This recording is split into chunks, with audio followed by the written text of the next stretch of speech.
How did I balance marriage, fatherhood, and a demanding career? I stopped wasting time. That helped a lot. I stopped drinking. I stopped going to bars. I really didn't spend a lot of time with my friends when I had young kids in particular. I had friends and I saw them, with some degree of regularity, but where I cut corners was more with social life outside my family. So I spent a lot of time with my wife, and I spent a lot of time with my kids, and I spent a lot of time on my career. And so you have to make choices. And I think those were reasonable choices. I'm not displeased with them. Don't abandon your friendships, but you can certainly look at where you're wasting time and just stop doing things that you know to be a waste of time. And I did. The funny thing is, if you're trying to stop drinking, you need something better than alcohol. And alcohol is pretty good. So you better find something a lot better, man. Yeah, and it is. And then estimable people do estimable things. It's like, you want to figure out something that you're doing with your life that's worth not getting drunk and screwing up, because that's fun.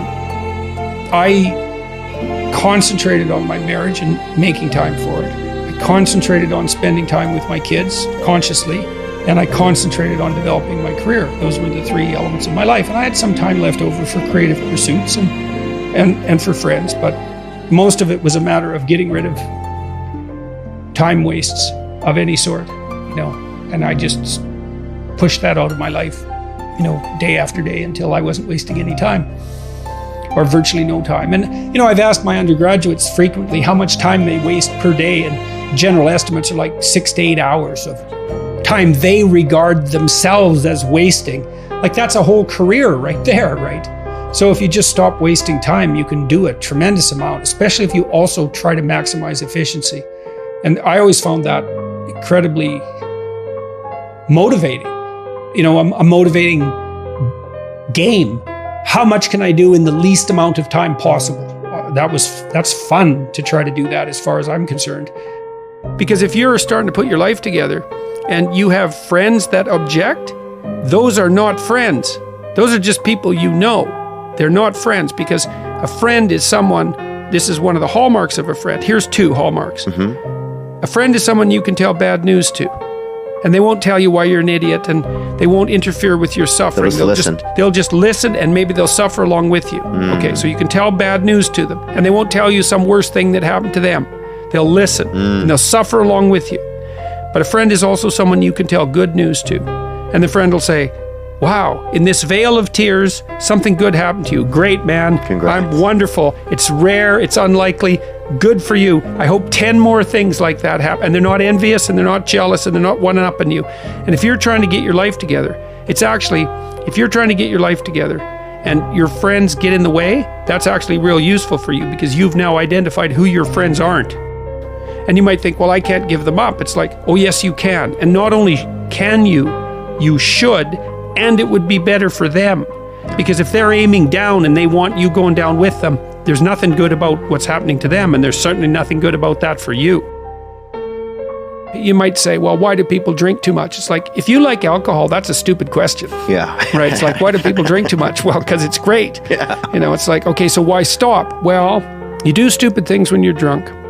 You hurt yourself, you compromise your health, it's really hard on the people around you, you tend to turn into a liar, and it screws up your life. Yeah. It's like, but it's pretty fun. Yeah, well, it is, but you need something better than that. And what's better isn't being straight and not making mistakes. It's like, that's all prohibition in some sense. What's better is, no, you need an adventure, man. You need to get out there and have something to do. Yeah. And something worth waking up for. And that's the substitute for the addiction. Actually, the addiction is the substitute for that, if truth be known. You need to be afraid of the right thing, and you should be afraid of contaminating your soul with deceit. That's what you should be afraid of. That will definitely do you in, and I know exactly how. What happens is, garbage in, garbage out, the old programmer saying goes, and so you'll fill your head with nonsense and no one will call you on it except you, but you can still that voice if you try hard enough. You just wait until you get in real trouble. One day there'll come a point where you have to make a decision, and the decision is the difference between life and death, or worse, between someone else's life and death, or worse, between health and the suffering that's worse than death. And because you've compromised yourself to such a degree, you will not be able to rely on your judgment, and you will make the mistake you shouldn't make. And then you're done. And that will absolutely happen. Approach it voluntarily.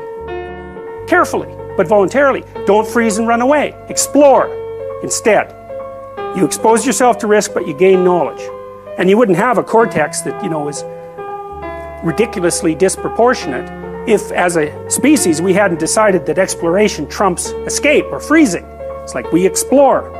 That can make you the master of the situation, so you can be the master of something like fire instead of just being terrified about it. So, and one of the things that's absolutely phenomenally fascinating, I think, is that one of the things that the Hindus do in relationship to Kelly is offer sacrifices. You say, well, why would you offer sacrifice to what you're afraid of?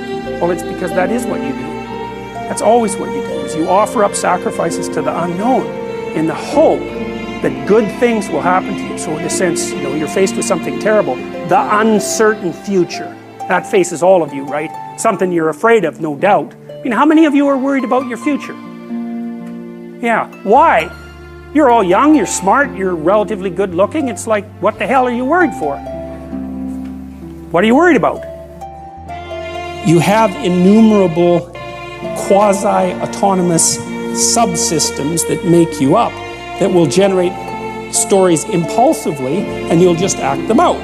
And you know that because you watch yourself over 2 weeks and you think, Jesus, I did a lot of stupid things in the last 2 weeks.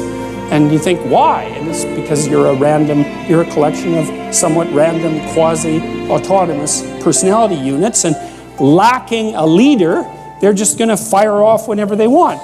First you're hungry, then you're thirsty, then you want to go to bed with your wife, then you want to sleep in, then you want to tell your boss off, then you want to curse at the guy that cuts you off in traffic. It's like you're kind of like a 2-year-old, just it's one emotional frame after another vying for dominance. There's no overarching hierarchy, and there's no king at the top. And so, we already talked about pyramids of competence, and what's supposed to be at the top is you want to bring all those things together.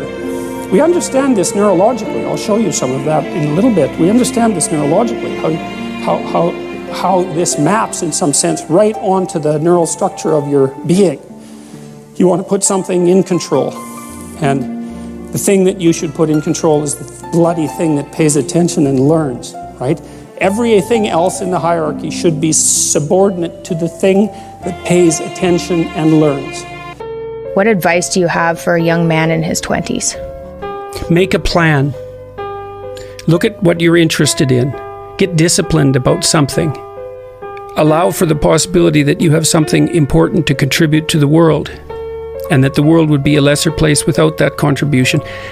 Don't be afraid of taking on responsibility.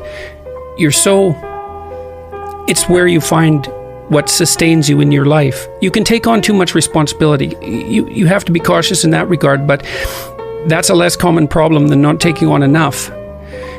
A lot of the things that people regard as traps are actually the means to their life. Often young people are afraid of commitment, for example, in the context of a romantic relationship, and because they feel that that's going to interfere with their pursuit of something more valuable. But that's just not the case. You're not going to find something more valuable in your life than a committed relationship with someone that you love, that sustains itself across time, and that in all likelihood produces children. That's life.